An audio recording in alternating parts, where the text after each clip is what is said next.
Mary-Lise Cook here. Welcome on into another episode of FCS All-In. In store for you today is segments from the conferences around the FCS and contributions from national correspondents Sam Herder of Hero Sports and Craig Haley of Stats Perform. Let's go all in as we kick off Week 9.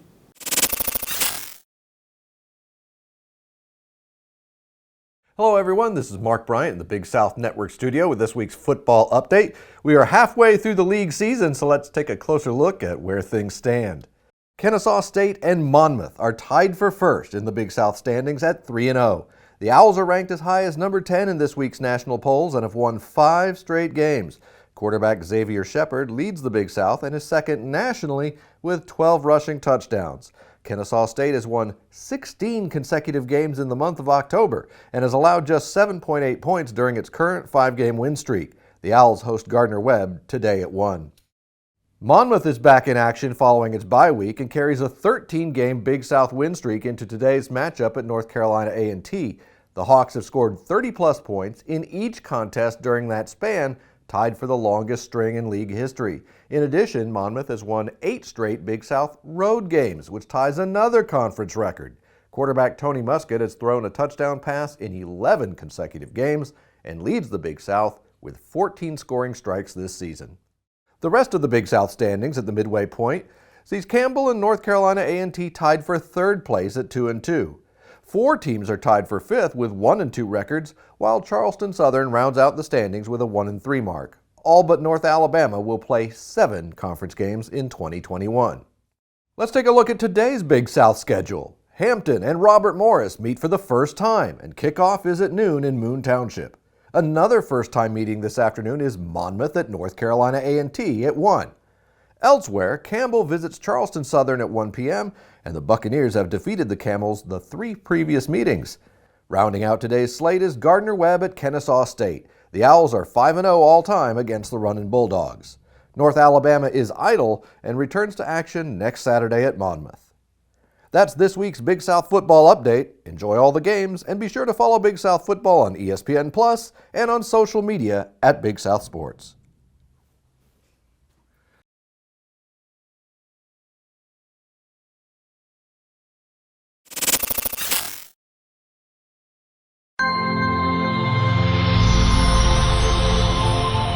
Welcome to the Missouri Valley Football Conference Extra Point.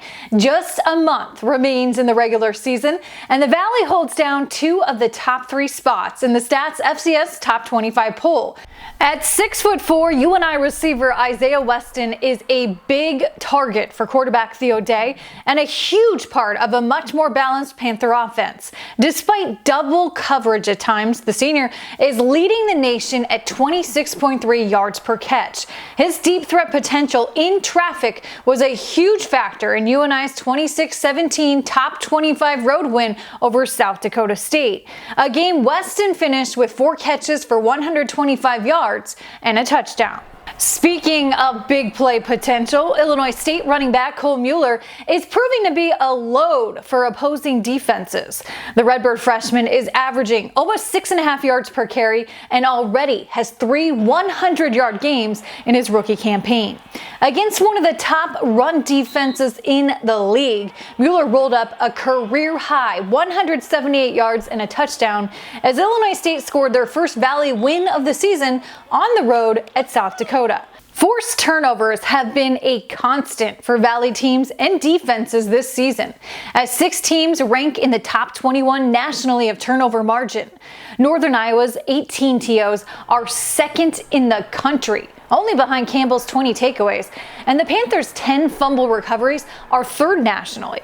Indiana State is tied for 18th nationally in turnover margin, had 4 of their 7 interceptions this season in a win last week over Youngstown State. All of this weekend's Valley matchups are available to watch live or on replay on ESPN3 or Plus.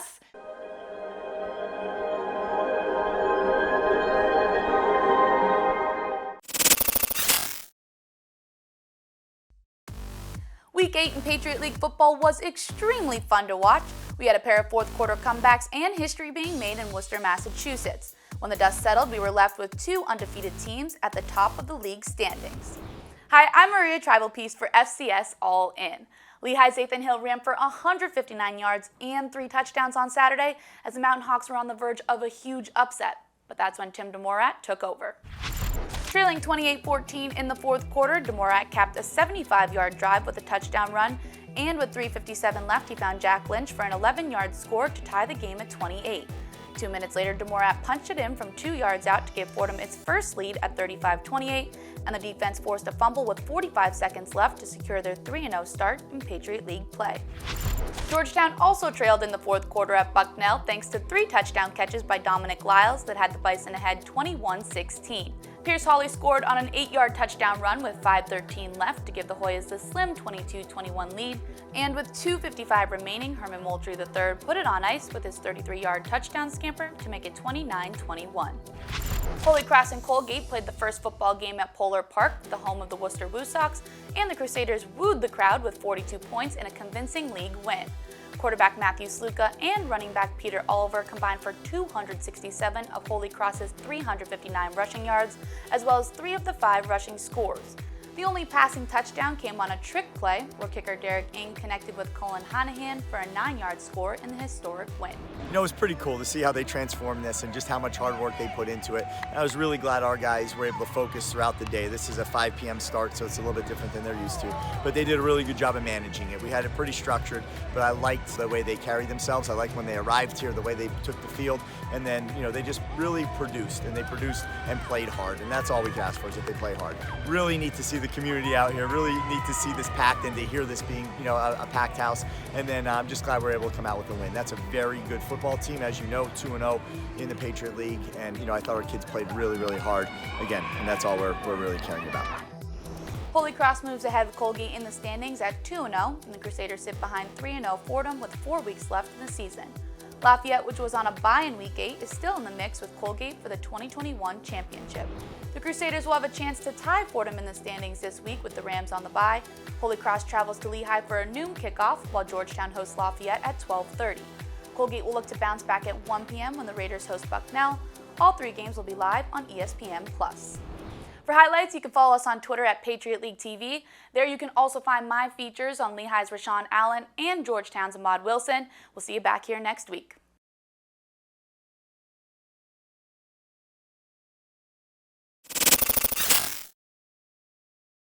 Heading into Week 9, things have shaken up a bit in the Big Sky. Weber State forced 3 turnovers and had 3 successful fake punts to go along with 4 rushing touchdowns to knock off number 2 Eastern Washington at home.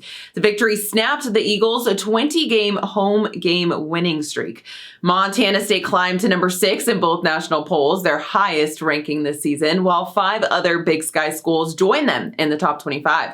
The Bobcats' Troy Anderson will receive an $18,000 postgraduate scholarship after being named one of 13 finalists, narrowed down from 176 semifinalists for the 2021 William V. Campbell Trophy this week for his leadership, outstanding football ability, and academic success.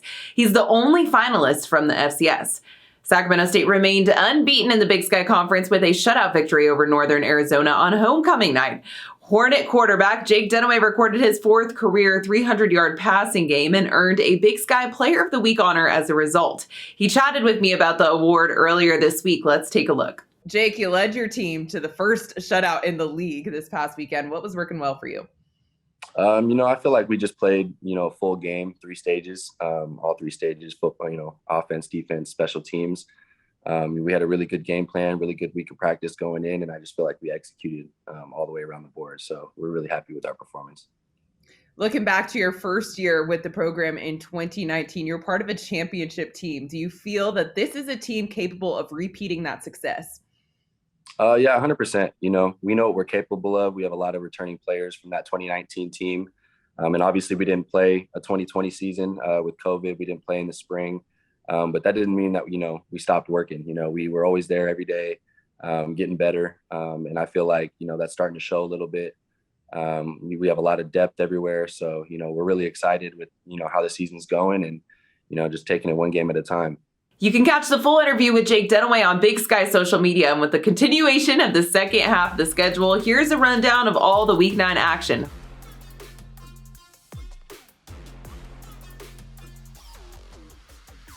And that's all for the Big Sky. Be sure to follow at Big Sky FB for around-the-clock coverage.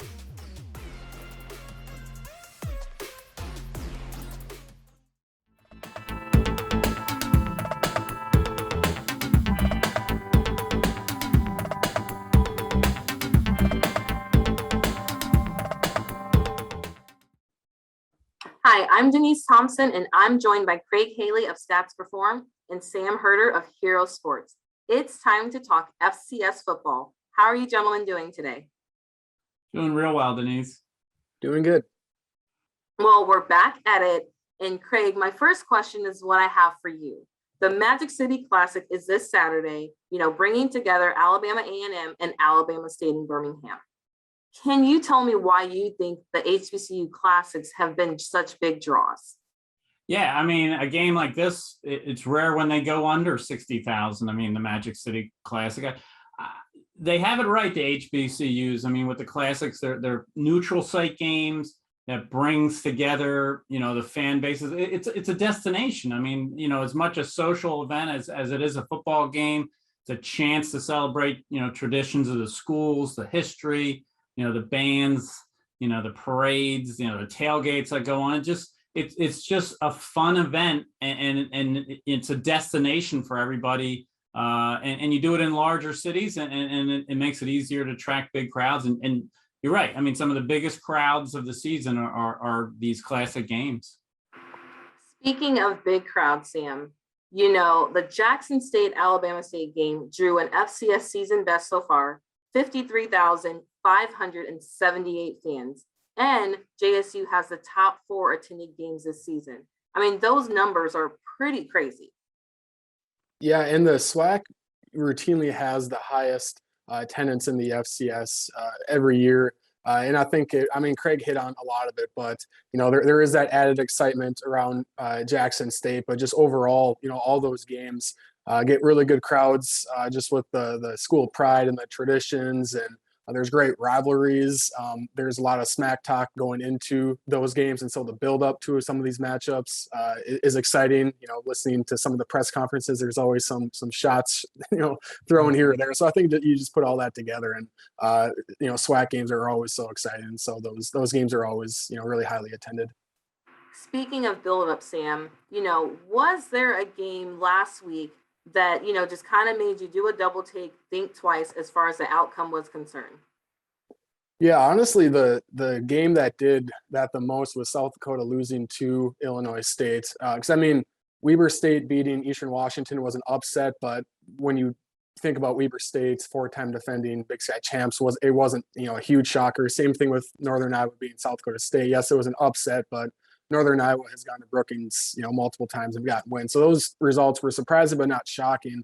But South Dakota losing to Illinois State was a surprise to me. After the Yotes beat Northern Iowa the week prior, we were basically looking at USD had to beat Illinois State and then Western Illinois to kind of hit that magical 7-win mark in the Valley. Then they lose to Illinois State, and so that means South Dakota has to beat Western Illinois and then either South Dakota State or North Dakota State in the final 2 weeks to have a shot at the playoffs. And so that was one result where I kind of went, wow, I didn't expect that one to happen. And you're right, that happens, and you kind of touched on one name out there a little bit. So Craig, I would say to you, there are some teams that have just played, a crazy difficult schedule this season, but they came out with big wins last week. Are you able to name a sub 500 team, or maybe two, that you expect to still have a chance to make the playoffs?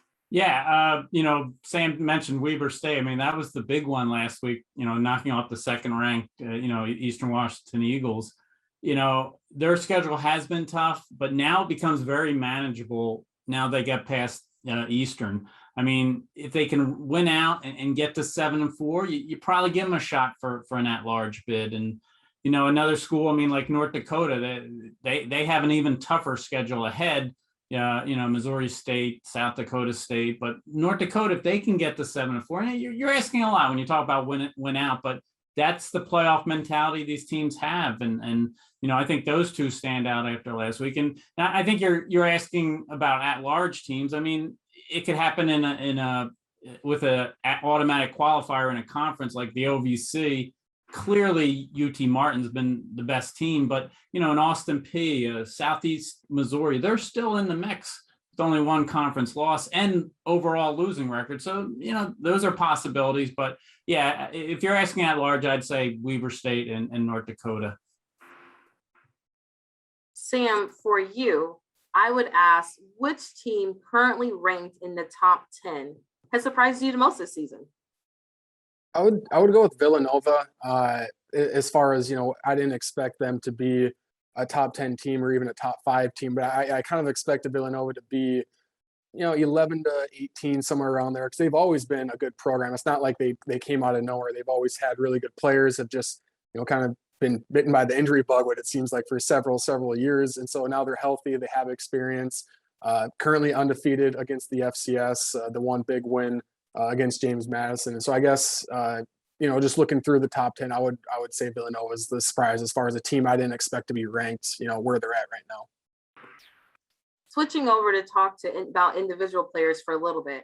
Craig, Stats Perform announced the Jerry Rice Award watch list earlier this week. What stood out to you about some of the freshmen that were able to make the list? Yeah, Denise, this is the 11th season for our National Freshman of the Year award, and we had over 20 players added to the watch list. It's another great group, and we've had a great run of past players that have had success at the next level. Your Cooper Kupps, Trey Lance now, players like that, Chase Edmonds.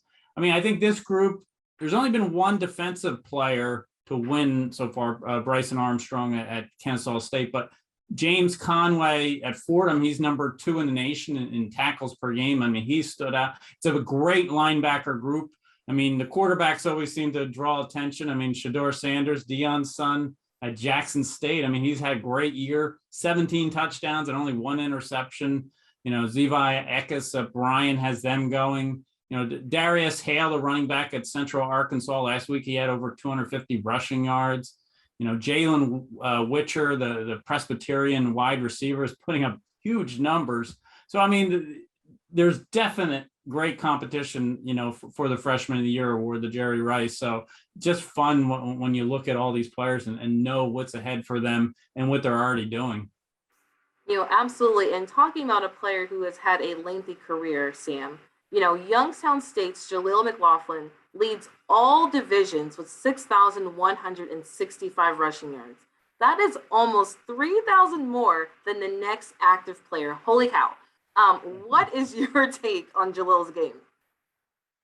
Yeah, he was a great get for Youngstown State because Jaleel was one of the very best players at the D2 level for a couple of seasons. And then he transferred to Youngstown State, and his debut season in the spring was really strong. He averaged nearly 100 yards in the spring, and now this year he's averaging over 100 yards. He already has 8 rushing touchdowns in 6 games, and so he's added a spark to an offense that really struggled to be explosive in past years. And I think just with his size, he's not the biggest running back. He's about 5'9", but he is tough to bring down. He hits the hole hard. He only needs kind of a small crease to really get some chunk yardage. And so he's one of the better running backs in the FCS, no doubt about that. And he's showing that, we talk a lot about FCS to FBS transfers, but there are some D2 to FCS transfers that have made some pretty good impacts on their team. And he's obviously one of them. Absolutely. And talking about another player who has been able to make an impact on their team, James Madison kicker Ethan Radke has such a successful career. Can you just talk a little bit about that, Craig? Yeah, he's been outstanding, as you know, Denise. He's become the all-time FCS leader in field goals with 90, points. I think it's 473 now.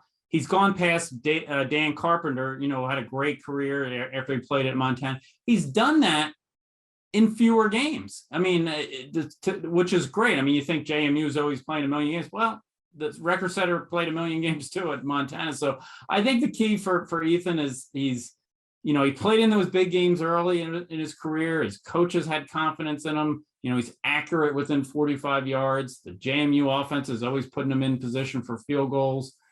Coach Mike Houston and now, Kurt Signetti value the field goals, and they know it's almost automatic with Ethan. So he's had a phenomenal career. And I just think he's blown past Dan Carpenter in fewer games. I think that really shines as well. And I'll go ahead and add that I happened to see Ethan kick this past week. And man, and it was raining. It was not ideal weather at all. But needless to say, he definitely made all of his field goals with no problem. Once again, thank you both, Sam and Craig, for joining us on another episode of FCS All-In. Until next time.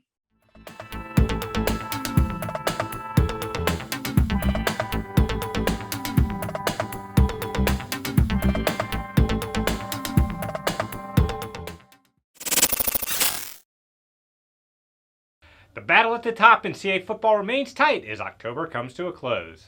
There are 6 games on Saturday's slate, highlighted by head-to-head matchups between the 4 teams that are bunched within 1 game of the league lead. 4th-ranked Villanova brings an unblemished 4-0 CA record into its game with 3-1 William & Mary.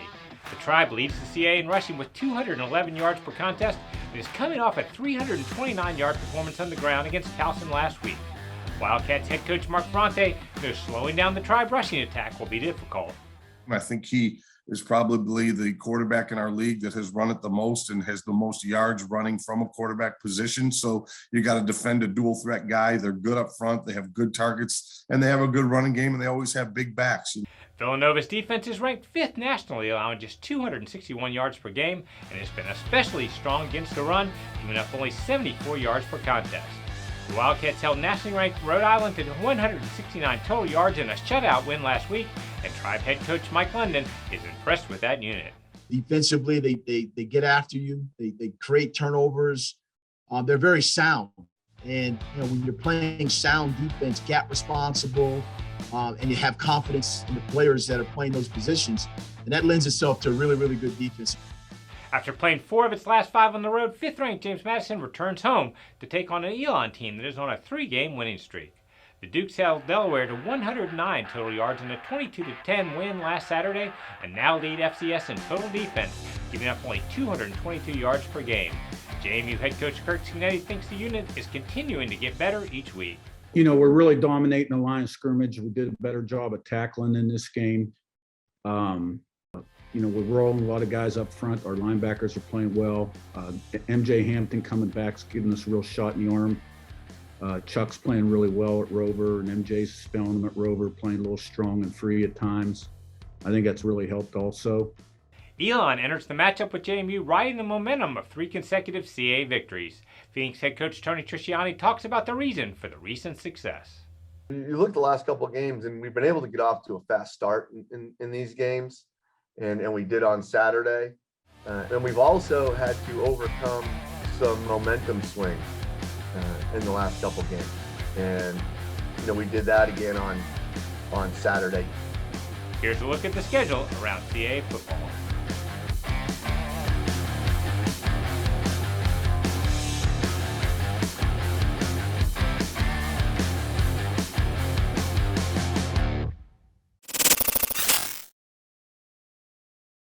This is the WAC report for FCS All-In. I'm Kendra Sheehan. Orange is a big color with Halloween on Sunday, and orange has been a big color in the WAC this season as Sam Houston continues to dominate as the #1 ranked team in the country. Sam Houston takes their undefeated 6-0 record and their 17-game win streak to Stephenville this weekend to face Tarleton. The Bearcats lead the WAC in scoring offense at more than 40 points per game. Sam Houston is also the best in scoring defense, giving up just 16.5 points per contest. SHSU's Ramon Jefferson leads the WAC in rushing at 97 yards per game. The Texans are on a 2-game win streak and are 4-3 on the season. Jay McDonald is second in the WAC, averaging just under 83 yards per game. He also leads the conference in yards per carry at 7.5. Tarleton is undefeated at 3-0 at Memorial Stadium this season. These two teams have played only once back in 2004, with the Bearcats winning 44-14 in Huntsville. This will be Sam Houston's first ever trip to Tarleton. It's a 6 p.m. Central Time kickoff on ESPN+. We also have a big matchup in Nacogdoches that could help determine first or second place in the WAC. Stephen F. Austin, fresh off their win against Dixie State and now 4-3 on the season, returns home for the first time since September 25th. The Lumberjacks are 3-0 at Homer Bryce Stadium. They will face Abilene Christian. The Wildcats are tied with Sam Houston at the top of the WAC standings with a 1-0 record. ACU is also 4-3 on the season and coming off a bye week. Also this week, Lamar hits the road to face number 25 Eastern Kentucky. The Cardinals are looking to end a 4-game losing skid. That is at 2 p.m. Eastern on ESPN+. And Dixie State travels to Delaware to take on the Fightin' Blue Hens. That is at 1 Eastern on Flow Football. For FCS All-In, I'm Kendra Sheehan.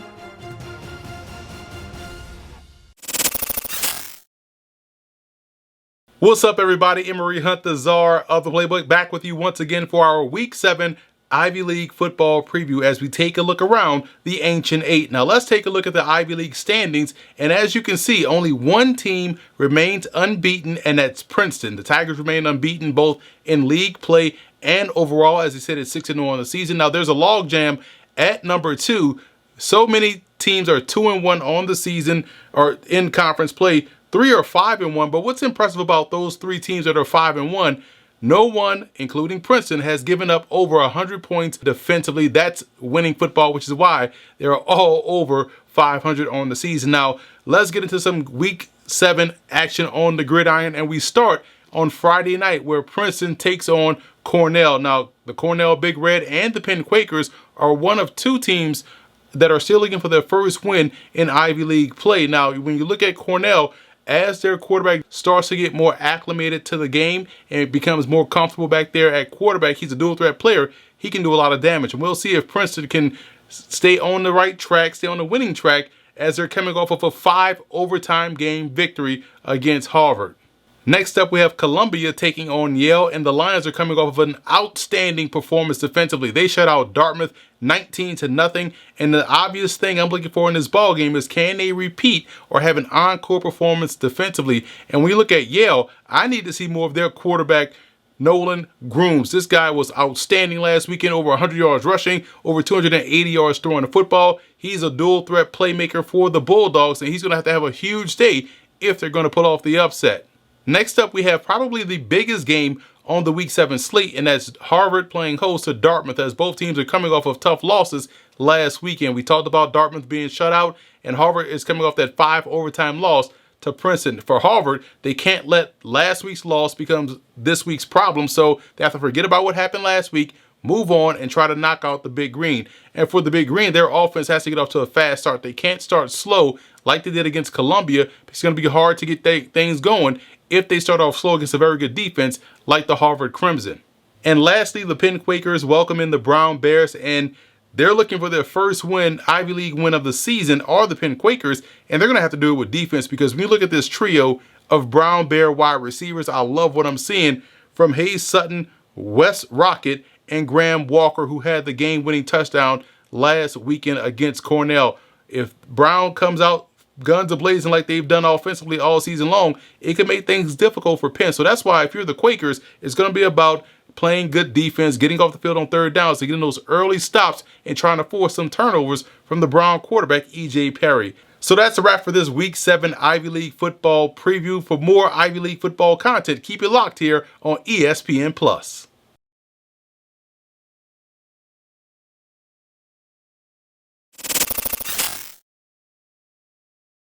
Next up is an inside look as to what's going on in the MEAC.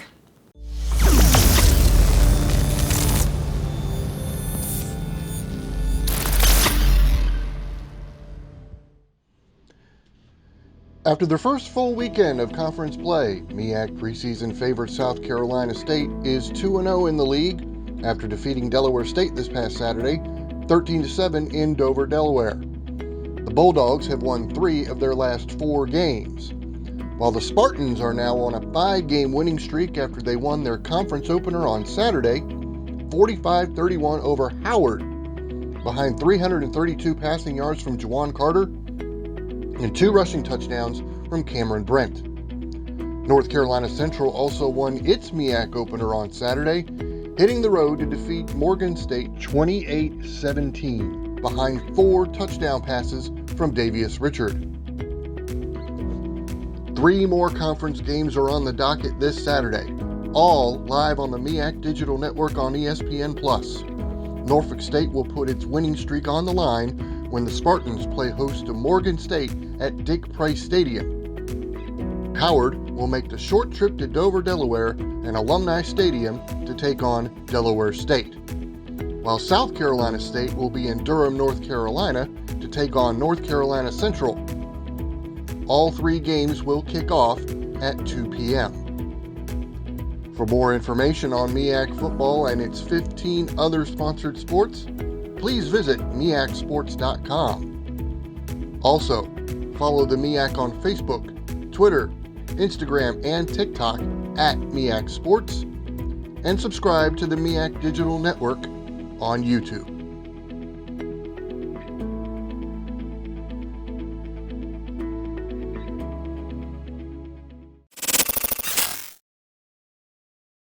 It's time for the NEC Football Super 7 Countdown presented by Geico. I'm Ralph Ventry, and I have 7 super plays from Week 8 in Northeast Conference football. We start at play number 7, LIU backed up in its own end, trailing 6-3, and that's when Shamar Paul takes the handoff and flips the field. We'll find out how this drive ended later in our countdown. Play number 6. You can't start better than this. Garrett Owens goes the distance. More often than they normally do. Well, they go back to Owens on the second down attempt, and he's got the first down and a lot more across midfield to the 40, 30, and he's going to go all the way for a touchdown. Garrett Owens rumbles 75 yards. So he gets stopped on first down for no gain and then takes it the distance on his second try. Play number 5. That's a pass. No, that's a lateral. That's a live football, and Luke Jakubowskis knows it. The Wagner defender, Johnny on the spot, picks it up, and he gone 83 yards.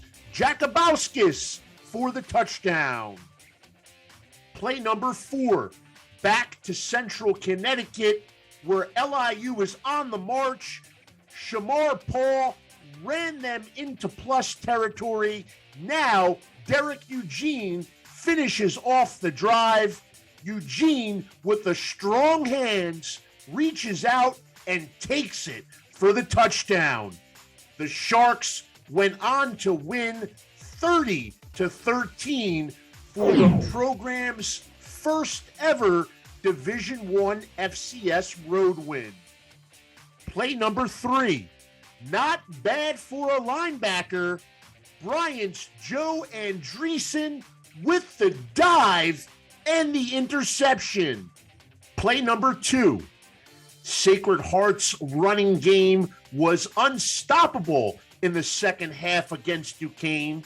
Malik Grant did much of the damage, but Jalen Madison jumped into the act as well.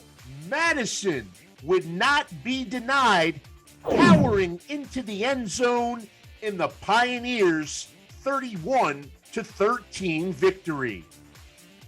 Play number 1 on the Week 8 NEC Football Super 7 Countdown. It's Bryant's Zevi Eckhouse. What a ball right in the breadbasket.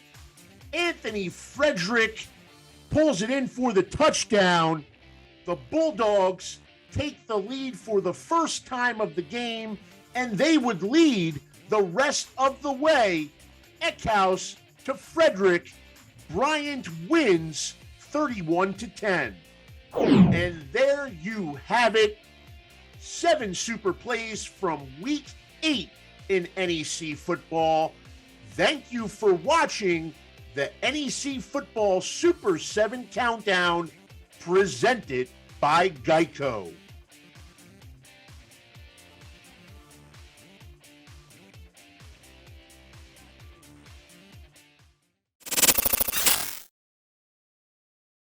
Ohio Valley Conference member institutions are vitally important to the communities in which they are located. They are a source of pride and excitement, a rallying cry for the community who supports them not only on game days, but beyond. On the reverse, OVC coaches and student athletes know how important it is for them to give back to those communities that support them so well.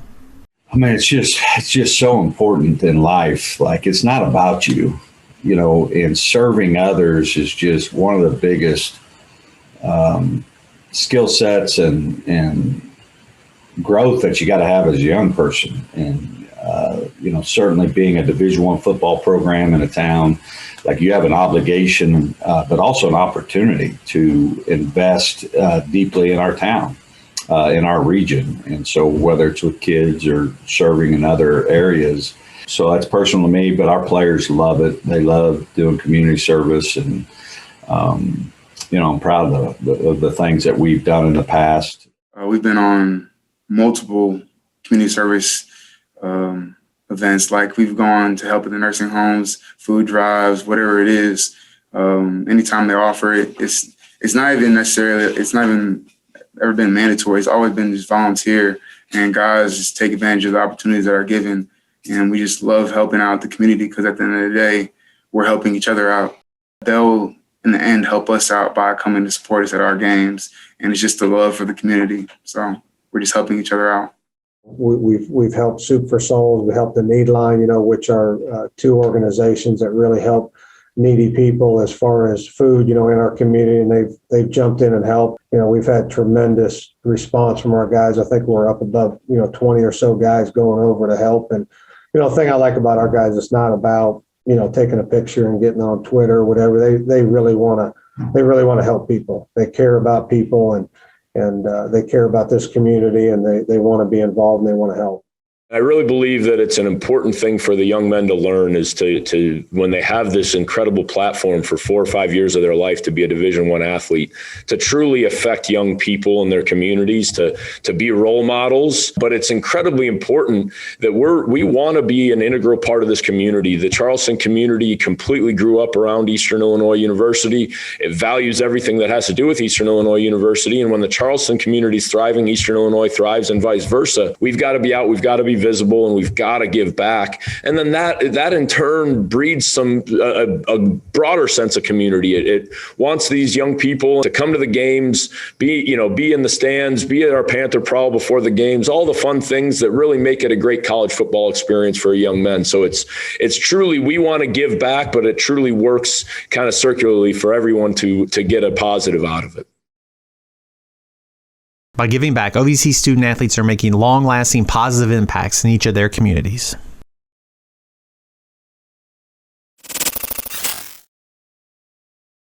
Let's look back at last week's action in the PFL, as well as a preview to Week 9. After another week of action in the Pioneer Football League, 2 teams remain undefeated atop the standings. Morehead State earned the win in a back-and-forth thriller against Marist, taking down the previously undefeated Red Foxes 27-24. The Eagles scored with less than 70 seconds remaining in the game to close out the victory, as quarterback Mark Pappas hit Matt Guilfoyle for the game winner. With this win, MSU remains undefeated in PFL play, joined at 4-0 by Davidson. This is the best start for Morehead State since 2002.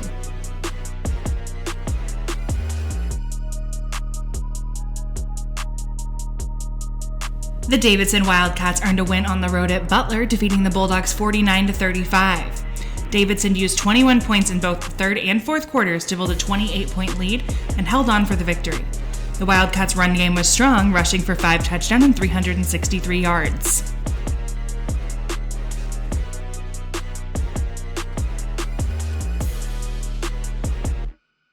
In other action, San Diego scored the game's first 23 points and broke the game open with a 27-point third quarter to post a 69-28 win at Presbyterian. The Toreros ran for 240 yards and 6 touchdowns, with 5 different runners finding the end zone. Quarterback Mason Randall was responsible for 4 touchdowns and led San Diego to a program record scoring output. He was named the PFL's Offensive Player of the Week.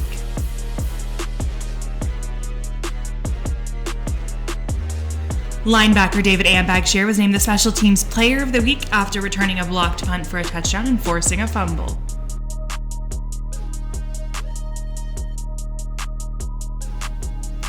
In the final game of the week, Valparaiso took down Dayton 49-35 at home. The Beacons scored 17 unanswered points in the third quarter to defeat the Flyers. After the teams traded touchdowns to start the fourth quarter, Jamari Jackson sealed the victory with his 37-yard interception return for a touchdown.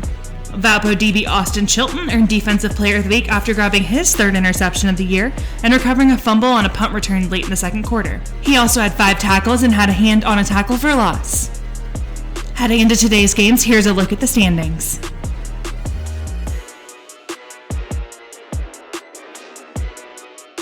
Now let's take a look at today's lineup.